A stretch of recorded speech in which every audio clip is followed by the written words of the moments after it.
Started. नमस्ते friends, मेरा नाम है लक्ष्मण पवार और आज मैं डिस्कशन करने वाला हूँ आपसे, जैसे आपने बैनर में देखा होगा, परचेस ऑर्डर के बारे में। परचेस ऑर्डर क्या होता है और इसके लीगल एक्शंस क्या क्या है और इसको कैसे अपने को डील करना चाहिए after issuing the purchase order, उसके बारे में आज अपन बात करेंगे। तो first of all, thank you so much for watching me. And ये मेरा पहला वीडियो है। मैं जनरली वीडियोस नहीं बनाता हूँ और मैं कोई पब्लिसिटीज़ के लिए वीडियोस नहीं बना रहा हूँ, जस्ट फॉर अवेयरनेस में ये वीडियो बना रहा हूँ। और ये वीडियो देखने के बाद अगर आपको कुछ समझ में आया या कुछ क्वेरीज है तो मुझे आप पूछ सकते हैं। जितना मेरे को पता है वो मैं आपको कन्वे कर रहा हूँ। और इफ़ एनी सजेशंस आपको लग रहा है कि ऐसे नहीं होता है, ऐसे है, तो please guide me. I am always ready to learn. For example, मैं एक वेंडर का डिटेल ले लेता हूँ। कोई XYZ वेंडर को आप परचेज ऑर्डर इशू कर रहे हो। इशू करने से पहले आपको XYZ का कम्युनिकेशन भी हो जाता है आपके बीच में और वेंडर्स के बीच में। कम्युनिकेशन होने के बाद आप उनसे कोटेशंस लेते हो। लाइक समझो आप कोई एक बिल्डिंग मटेरियल का परचेस करना चाहते हो उनसे, तो उनसे एक कोटेशंस लेते हो। उनका कोटेशन का टर्म्स एंड कंडीशंस और आपका जो PO का टर्म्स एंड कंडीशंस दोनों मैच होने चाहिए। इन द सेंस, अगर सामने वाला वेंडर आपको मटेरियल सप्लाई कर रहा है और आप उनसे एग्री हो कि आप उनका मटेरियल लें, तो पहले आपको ये देखना है कि उसका जो टर्म्स एंड कंडीशंस है और आपका जो टर्म्स एंड कंडीशंस है वो मैच होता है या नहीं है। अगर दोनों का मैच हो गया तो वहाँ पे फर्दर कम्युनिकेशन का रिक्वायर्ड नहीं होता है। Then you have to immediately put up purchase order to him. अगर मैच हो रहा है या नहीं हो रहा है, कम्युनिकेशंस जो रहते हैं आपके और वेंडर्स के बीच में, वो कभी भी बहुत ही इम्पोर्टेंट है। क्यों इम्पोर्टेंट है? इन केस कोई भी माल फंक्शनिंग, क्वालिटी इश्यूज या वेंडर का सप्लाई में दिक्कत आती है, तो then these are the communications that going to help you. एक बार आप परचेस ऑर्डर प्लेस करने के बाद जब कोई भी कम्युनिकेशंस आपके और वेंडर्स के बीच में हो, that has to be mail communicated, not a WhatsApp, not any kind of social communication, application communications not required. You have to communicate each and everything by mail. Mail क्यों मैं कहना interested हूँ? Mail communication में क्या होता है कि अगर आप भेज देते हो, वो कम्युनिकेशन सामने वाले को भेज देते हो, देन वो डॉक्यूमेंट लीगल हो जाता है। That document will going to be legally proven in court और एनीवेयर।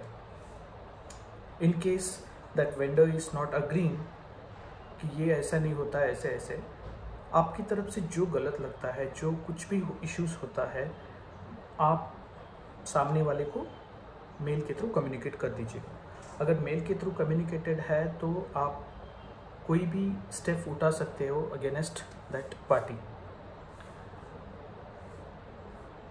तो इसके बाद जो सप्लायर है, सामने वाला आपको मटेरियल सप्लाई करता है और मेल कम्युनिकेशन आपका उनको गया भी है और वो सामने वाला कुछ आपको इश्यूज़ करता है, तो अगला स्टेप आपका क्या होना चाहिए? फॉर एग्ज़ाम्पल, समझो सामने वाला आपको बोलता है कि नहीं, मैं इतना पेमेंट नहीं, इतना पेमेंट आपको मैं कमिट किया था। तो पहली बात तो उनका कोटेशन रहेगा आपके पास। सेकेंड चीज़, आपका PO रहेगा उनके पास। ये दोनों होने के बावजूद भी थर्ड चीज़ तो वेरी इंपॉर्टेंट है, ये समझने वाली बात है हर किसी को, आपका कम्युनिकेशंस रहेगी।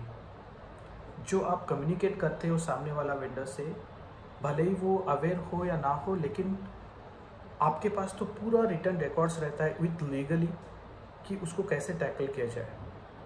फॉर एग्ज़ाम्पल, सामने वाला पार्टी दिक्कत करता है आपको कि नहीं मेरे को आपने कम्युनिकेट नहीं किया, कुछ नहीं किया, देन आप सिंपल सी चीज़ है आप ऐसे कर सकते हो।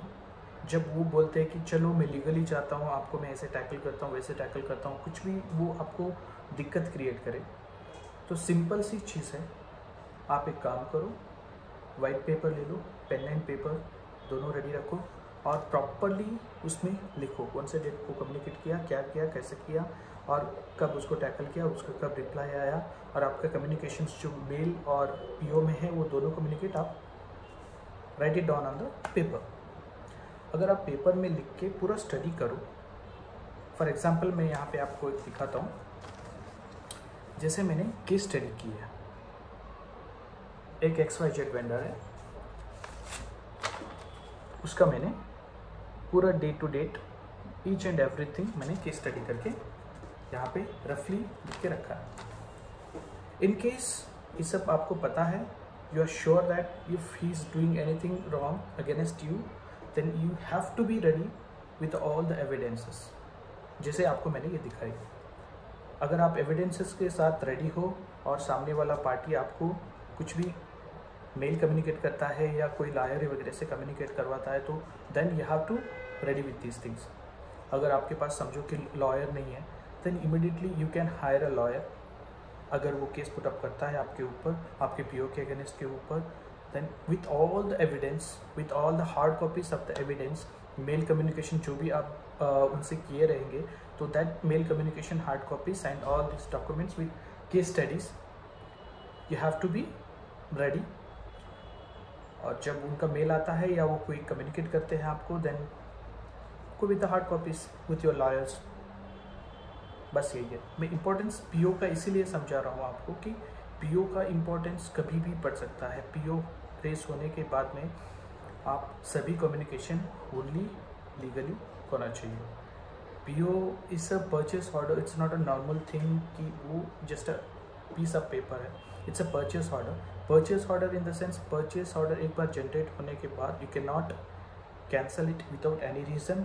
अगर आप कैंसिल कर रहे हो तो पीओ में मेंशन कर दीजिए, इफ़ द वेंडर और supplier is not agreeing with the PO points, PO will be immediately cancel, will get cancelled. ऐसे आप कुछ पीरियड में लिख दीजिए पीओ के अंदर, ताकि वो सामने वाला पार्टी भी अवेयर रहे, अगर ये डेट में रिवर्ट नहीं करूँगा तो मेरा पीओ कैंसिल हो जाएगा। तो ऐसे आप एक स्टैंडर्ड टर्म्स एंड कंडीशंस उसमें लिख दिए तो आपको वो और आसान हो जाएगा।